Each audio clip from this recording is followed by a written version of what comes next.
呢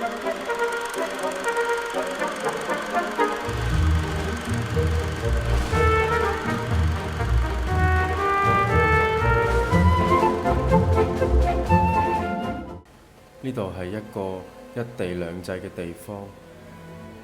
由一開始，我已經被判定成為下品人。我唔知道到底係用乜嘢準則去量度，只係知道我哋根本冇選擇嘅權利。可以做嘅就係搏命做嘢賺 career points， 否則我哋連最基本嘅生存都成問題。但無論我哋幾努力都好，永遠唔及班上品人。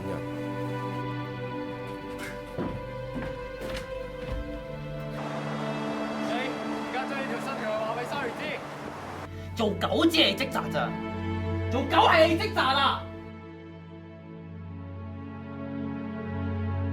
只要有個身份參加，贏咗之後，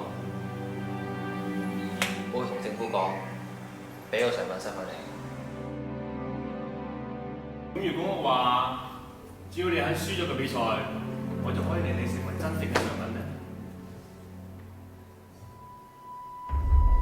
我諗輸比贏簡單得多。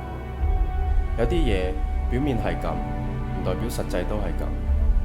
就好似個樂字咁，你可以讀做樂，都可以讀做惡。